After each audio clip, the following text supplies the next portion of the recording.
so I give you 4 cities in Europe, 3 in South America, and 1 in Asia. The choice is up to you. However, before we begin, I would like to ask for a small favor.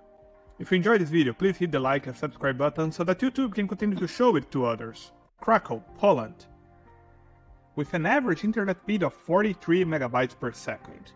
The average living cost for a single expatriate is around $1,200 per month, and a studio to rent in the city center is on average $615 per month. Poland is at the position number 40 in the Easy to Do business ranking. From my own experience, from 0 to 10, I give Krakow an 8. Krakow is the second largest city in Poland, only behind Warsaw.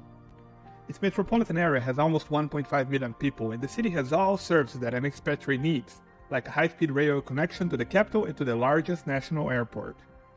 One could ask why I listed Krakow instead of Warsaw. The answer is simple and realizing one thing: Warsaw is much more expensive than Krakow.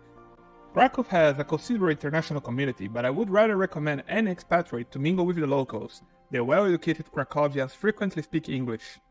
In the next place, Lisbon, Portugal, where the internet speed in average is around 26 megabytes per second. To rent a studio, you'll pay around $793 per month, and the average living cost for a single expatriate is $1,577 per month. And Portugal is in the place number 39 in the Easy to Do business ranking. From my own experience, I also give Lisbon an 8. Lisbon is perfect for remote workers and digital nomads because the cost of living is very low for Western European standards, and it's well connected by air, land, or sea.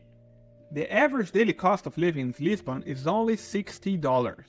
To put it into perspective, compare that with the average cost of living in Madrid, $120, or Paris, $154. Another plus is that the Portuguese capital has a vast community of digital nomads, and the Mediterranean climate guarantees pleasant weather almost year-round. Next, Tbilisi, Georgia. The average internet speed is 13 megabytes per second. You can find a studio to rent in the city center for around $200 per month, and the total living cost for a single expatriate is around $800. Georgia had a very high position in the Easy to Do business ranking on the 7th place, and from my own experience, I give to Tbilisi a 7.5. Georgia is one of the easiest countries in the world to do business, thanks to consecutive reforms that turned them into the most business-friendly of the former Soviet Union members. Tbilisi is also an expensive capital to live in. You can find a nice studio in the business district for something around $200. Add the exquisite food and you have the recipe for a fine spot for someone earning in foreign currency. There are, however, downsides. The share of the population that speaks English is tiny, and there is a considerable amount of scams targeting foreigners. Next place is Brașov, in Romania. Average internet speed 34 megabytes per second. The average living cost for a single expat is around $1,200 per month, and a studio to rent in the city center is on average $570. Romania, the country of Brașov, is on the place number 55 on the Easy to Do business ranking. And from my own experience, I give Brașov a 7. Brașov has a spotless old town surrounded by medieval walls. It's a fairy tale scenario that attracts crowds of tourists every year.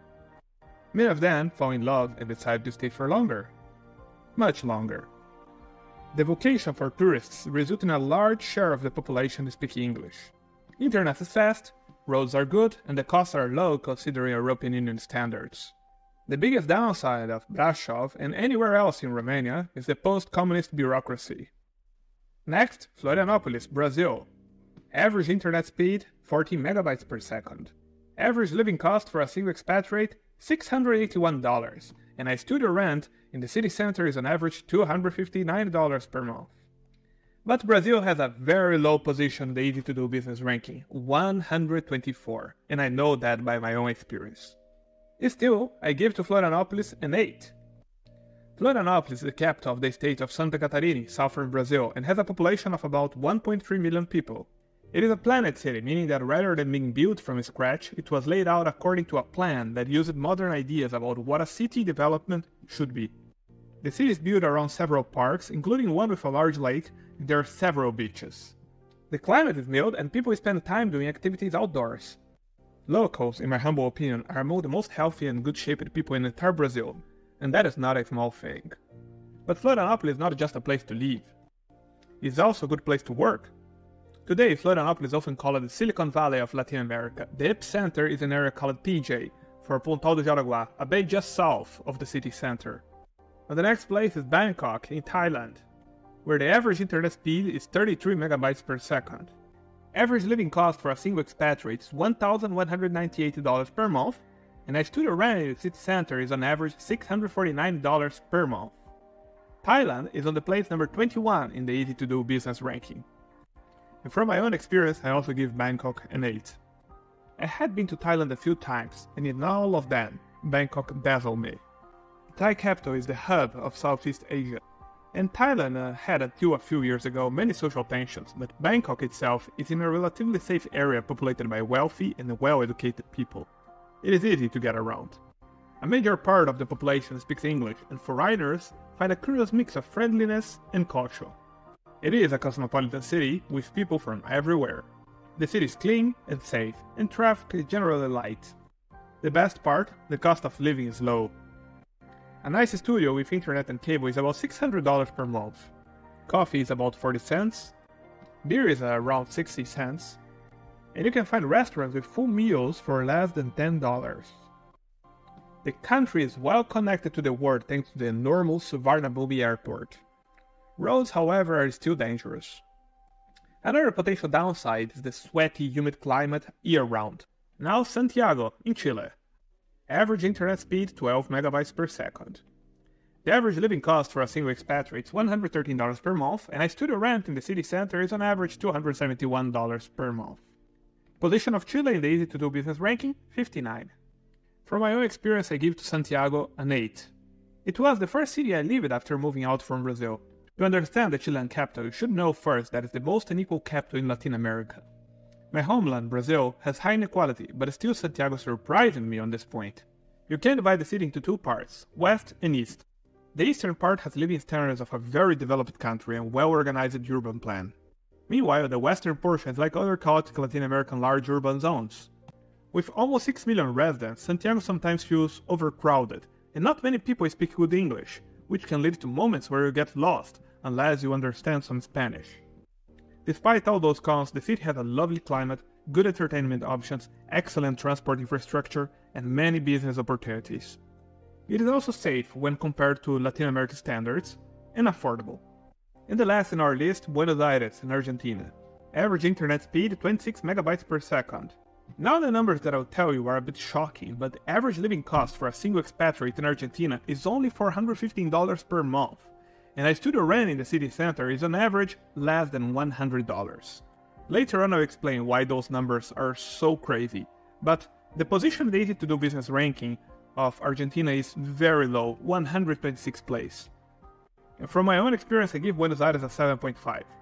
So, most people familiar with the economical turmoils in Argentina would think that I lost my reason to include Buenos Aires on this list. Indeed, if you are looking for a city to work and earn in the local currency, I would not recommend you to go there. However, this episode is for creators with income in foreign currency. If this is your case, the Argentinian capital is an attractive destination due to one single factor, the exchange rate. And it is the exchange rate that explains the really low costs to live in Argentina when we are talking about price in dollar. There is a scene in the movie Eurotrip where the main character ends in East Europe, and with a few dollars he stays in a 5-star hotel and fifth with all his friends. In Argentina you could try something almost alike, and Buenos Aires is full of good restaurants and entertainment options. 8 years ago, $1 bought 5 Argentinian pesos. Right now, $1 buys almost 130 pesos. The drastic currency devaluation is the reason you can rent a good studio in a nice district for less than $100 and have a comfortable life with less than $400.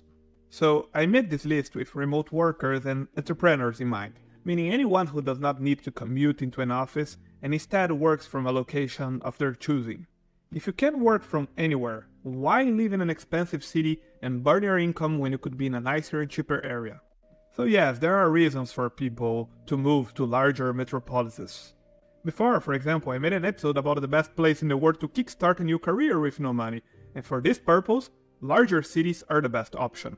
But if you are a remote entrepreneur or professional, you don't need to tolerate astronomical prices or hours in traffic. So I hope you enjoyed watching this video. Remember to subscribe to our channel for the next ones.